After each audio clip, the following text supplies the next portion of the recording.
고 계시는 박승열 대표님 무대 위로 모셔줄 텐데요. 여러분, 우리 3년 동안 오프라인에서 못 만나서 박수 못 쳤던 거 박수로 뜨겁게 대표님을 환영해 주시기 바랍니다. 박승열 대표님, 네.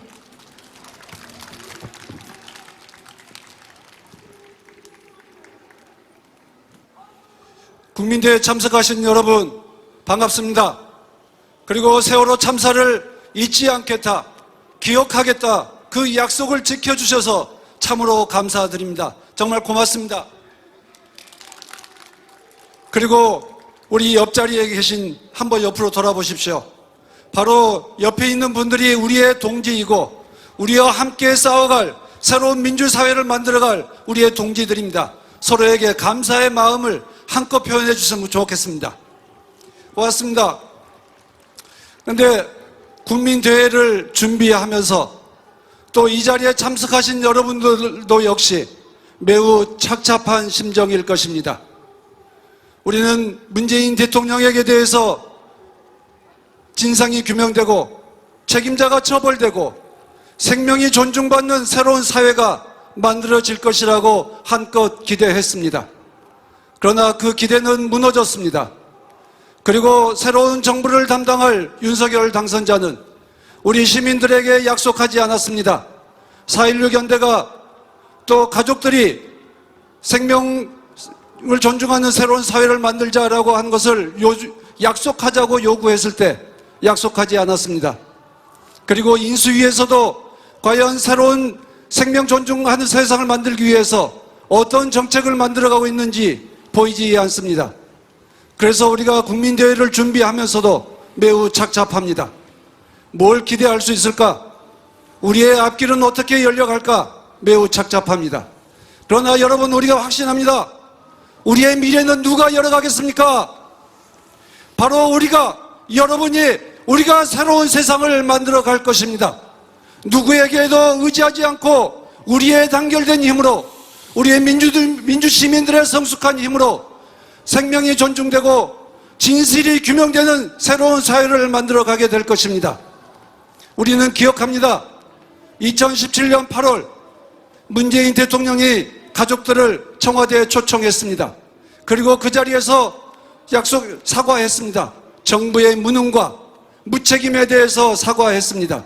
그리고 진상규명과 새로운 생명이 존중받는 사회를 만들겠다고 다짐했습니다.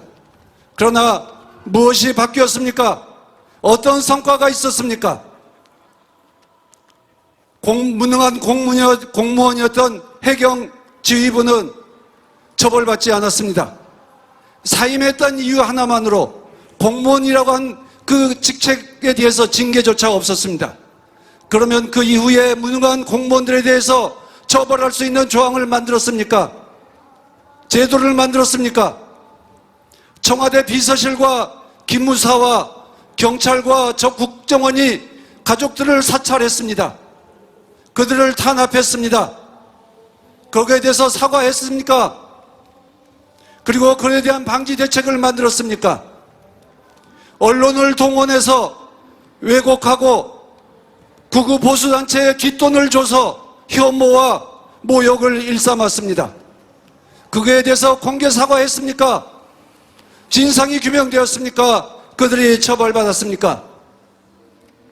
우리는 문재인 대통령에게 대해서 실망한 것이 아니라 국가가 아무런 일을 하지 않았다는 것입니다. 4월 16일 날, 그날도 국가가 부재했습니다. 그날도 국가는 무능했습니다.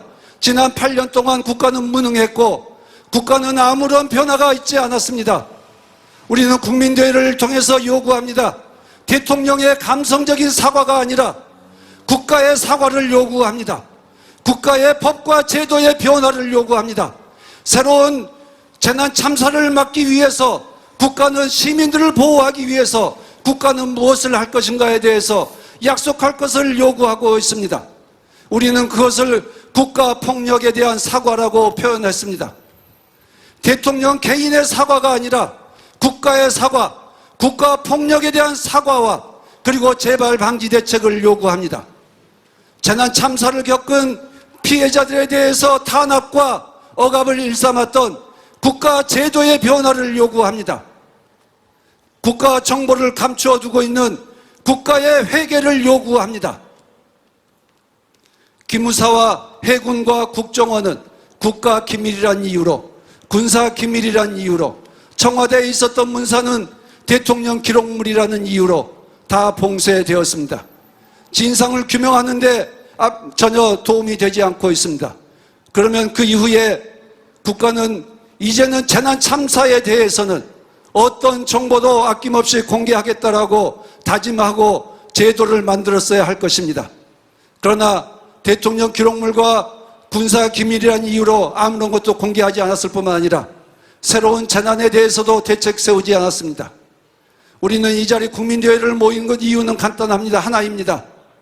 국가가 잘못했던 그 국가폭력에 대해서 사과하고 다시는 재난 참사의 피해자들을 위해서 억압했던 온갖 국가의 기밀주의, 비밀주의를 철폐하라는 것입니다. 우리는 국가가 사과하고 국가폭력의 재발 방지 대책을 세우고 재난 참사 피해자들에 대해서 존중하는 사회를 만들어 달라는 것입니다. 여러분, 우리는 퇴임하는 문재인 대통령에게 단 며칠 남은 그 기간 동안이라도 최선을 다해 달라고 다시 한번 촉구합니다. 그리고 공정사회를 표방하고 있는 윤석열 당선자와 국힘당에게 요구합니다. 국가의 기본입니다. 국민들을 보호하고 다시는 국가가 폭력을 행사하지 않는 사회를 만들겠다는 것은 국가의 기본입니다. 공정한 사회를 만들겠다고 하는 원칙입니다. 윤석열 정부에게 우리는 강력히 촉구합시다. 공정한 사회를 만들고자 한다면 재난 참사에 대해서 4.16 참사에 대해서 진상을 규명하고 감추어뒀던 진상을 공개하고 이제는 국가폭력을 다시는 하지 않겠다고 다짐할 것을 요구합니다. 국민 여러분, 또 이 자리에 참석한 시민 여러분, 우리는 생명이 존중받는 사회, 우리들이 존중받는 사회를 바라고 있습니다. 국가의 기본을 요구하고 있습니다. 여러분, 함께 합시다. 국민 여러분도 새로운 사회, 생명이 존중받는 사회를 만들어가는 일에 기꺼운 마음으로 참여해 주시기를 간곡히 호소합니다. 새로운 사회를 누가 만들자고요? 우리가. 우리의 단결된 힘으로 새로운 사회를 만들어 갑시다. 오늘 참석해 주신 국민대회에 참석하신 민주시민 여러분들의 그 충정과 노고에 감사드립니다. 힘차게 싸워나갑시다. 함께 싸워나갑시다. 우리가 새로운 세상을 만들어 갑시다. 고맙습니다.